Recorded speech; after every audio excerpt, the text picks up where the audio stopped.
Welcome to the AI Research Roundup. I'm Alex.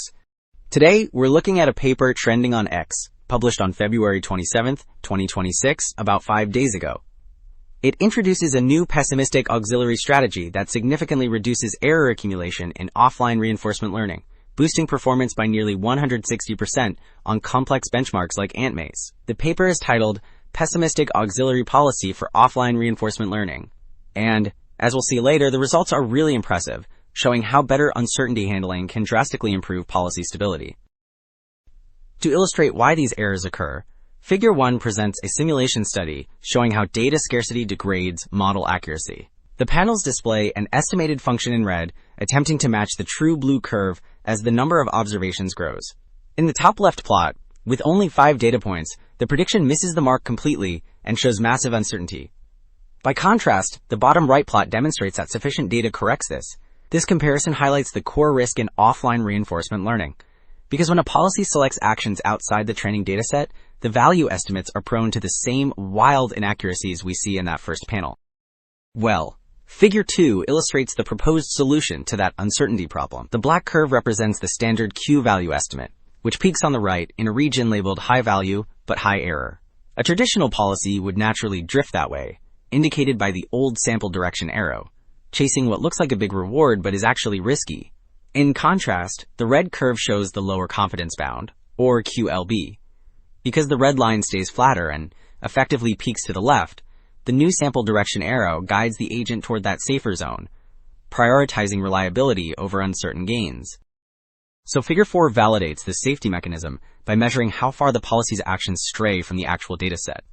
Across these 3 AntMaze environments, the x-axis tracks the distance between the chosen action and the known data. You can see the orange curve, representing a random policy, is spread far out to the right, showing high deviation. In contrast, the red curve for TD3PA peaks sharply near zero, much tighter than the blue or green baselines. This proves that the auxiliary policy successfully constrains the agent to the reliable data support, preventing it from wandering into uncertain, high-error regions. Alright, Figure 3 extends this verification to the half-cheetah benchmark. These 3 density plots track the distance between the policy's chosen actions and the actual dataset actions. You can see the orange random curve is widely dispersed, showing how easily an unconstrained agent drifts away. In contrast, the red curve for TD3PA stays sharply peaked near zero across all 3 difficulty levels. This is especially clear in the middle panel, where the proposed method maintains a tighter distribution than the green CQL baseline, ensuring the agent stays safely within the data support.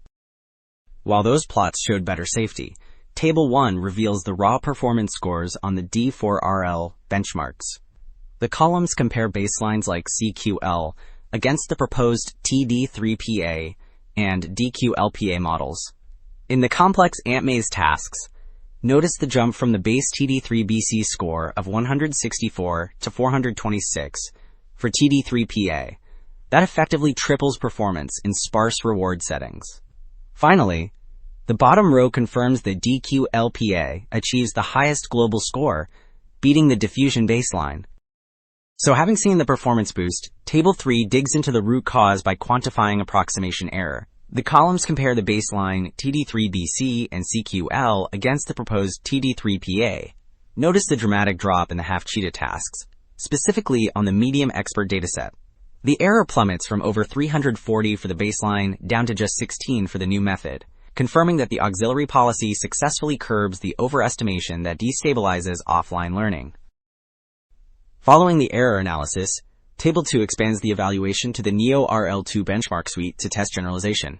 Here, the columns compare the proposed TD3PA against standard baselines like CQL and TD3BC across diverse tasks. Notice the performance on the DMSD task, where the new method jumps to roughly 71 compared to 60 for the baseline. The bottom row sums up these gains, showing a total score of 465, which confirms that the pessimistic strategy offers robust improvements across a wider range of offline environments. Wrapping up, 2 takeaways stand out. This pessimistic auxiliary policy effectively curtails error accumulation by prioritizing low uncertainty actions, and it integrates seamlessly into existing frameworks to drastically boost stability. Ultimately, this confirms that safer sampling strategies are essential for making offline agents reliable in the real world. That's it for this episode of the AI Research Roundup. I'm Alex. Thanks for listening.